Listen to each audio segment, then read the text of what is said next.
Alright, so here we go with Microsoft's press conference. That's what I'm going to talk about right here. And what did they start off with? Halo 5 gameplay. So yeah, we saw some more gameplay for Halo 5. We all know when it's coming out, so I'm not going to cover that. We also got WeCore, new game. They gave us a trailer, and that game is exclusive to the Xbox One. And speaking of the Xbox One, check this out. This coming holiday season, the Xbox One will be backwards compatible. Yes. So, well, obviously for digital. It's not like, oh, you can put a 360 game and put it in the Xbox One and play it. I'm not sure how it's going to work. I'm not sure. I think you could download the content off of the 360 games, and then you can play them whatever. But there are some backwards compatible games that you will be able to play. More on that later. That's big. They're also going to present with us this fall an Xbox Elite wireless controller. I mean, we saw how it looks, and I was like, okay. And I'll be honest with you, I like my Call of Duty Advanced Warfare controller just fine. Thank you very much. Anywho, we got Fallout 4 again, this time for Microsoft, and also we learned for this one that Fallout 3 will come with this game, and mods created on the PC can be shared on the Xbox One. That's pretty cool. Then EA came out and we got EA Access. For $5 per month, you can play EA titles first before release dates, and you get the EA Vault, which inside of it include the likes of Titanfall and Dragon Age. You get 10% off Xbox Live Store, so that's interesting. And then of course we saw the new Need for Speed. There was no release date for that, unfortunately. And then after that we got Plants vs Zombies Garden Warfare 2. We saw the trailer. The actual game comes out this coming spring. Then of course we got Forza 6. You know, as expected, we got Forza 6. No release date for that though. And then this is something I thought Sony would do, but Microsoft got it and done it first. Well, not first, but they got it and done it basically. And that is Dark Souls 3. They showed us the trailer, and we know it's coming out early to 2016. And I was a bit surprised that they actually showed that, cause I thought Sony was going to show that, but no, Microsoft showed that one. Then we got The Division. We got the trailer, and the beta is coming this December, where it will be Xbox One only. After that, we got Rainbow Six Siege. With Rainbow Six Siege, you would get Vegas and Vegas 2 for free. And both of those games are really good. I played both of them. Both of them are phenomenal. They showed us another trailer. The game itself, I'm a little bit confused, because at one point I heard October 13th, and then I heard November. But either way, it's coming out fall of this year. So, yeah, we know it's coming out this year. Then we got a Gigantic.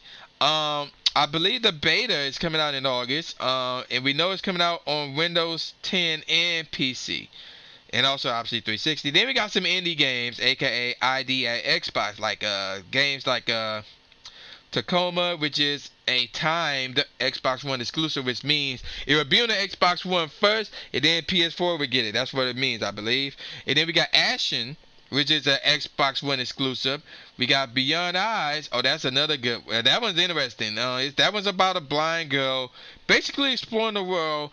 It will come out first on Xbox One and PC in the summer 2000 this year actually. So sometime, well, you know, officially it's not the summertime yet. That's next week. So I mean, but we know it's coming in the summer this year, and that's again, that's the indie game. And then we got Cuphead, and that game looked crazy. We know it's coming out next year. It's another indie game, but that game looked crazy.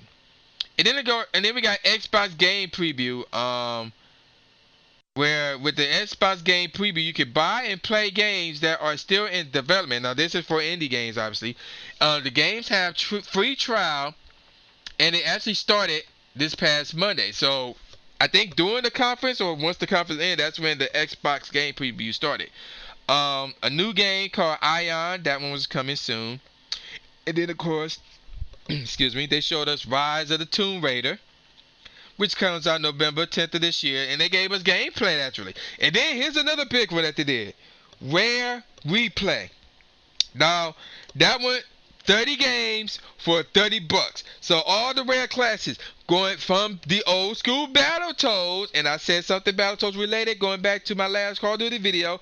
Battletoads, Conquer Bad Fur Day, Perfect Dark, the original Killer Instinct, Banjo-Kazooie, and so much more. And that game comes out August 4th, and I am tempted again that game. Although I do still have Bad Fur Day for the 64.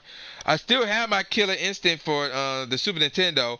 I still have Battletoads for the regular Nintendo, but to play those games on the updated console, I may get that. 30 games for $30, you can't beat that. And these games are classics.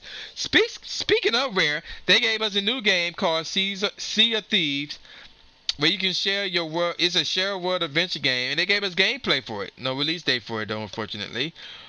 Then we saw the Oculus Rift, which is a new device, a new game system device type of scenario, where you can use the Xbox One controller with it, and you can play Xbox games on it, and that's only on Windows 10. Then, as expected, to counteract Project Morpheus, we got HoloLens. And they showed us that you can actually use it to play Minecraft. So you can create a hologram on the table, and you can make changes to the world, by the tip of your fingertip. It looked pretty dope. I ain't gonna lie. It looked pretty dope how it was presented. There's no release date or anything like that for the HoloLens. So basically that's to stay tuned, more likely. And then we got the Gears of War Ultimate Edition. We're coming out August 25th on Xbox One. And then sticking with Gears of War 4. We got gameplay for it. And it's coming out holiday of 2016. And that was basically it for Microsoft's press conference. I'm gonna have to be honest with you there. There's a lot of things that they did good, like the backwards compatibility. That is a plus. The HoloLens, how they presented it, was a major plus. That rare replay thing, that was another plus for me. The fact that they showed Dark Souls 3, so that was pretty big. But notice, there's something missing.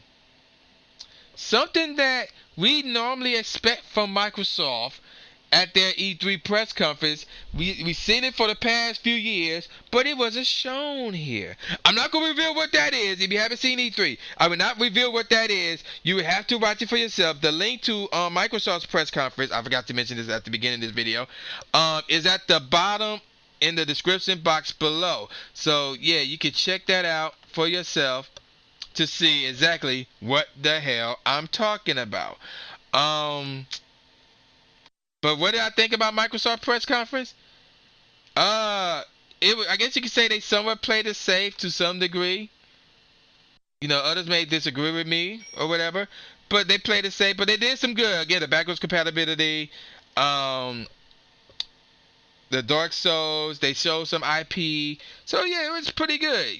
Was it the best out of the bunch? That's another story for another day. Well, not another day, but that's another story later today. But it was still pretty good. It was hard to knock them this year. So yeah, that's it for this coverage. And stay tuned because I got more E3 along the way. Peace out for now.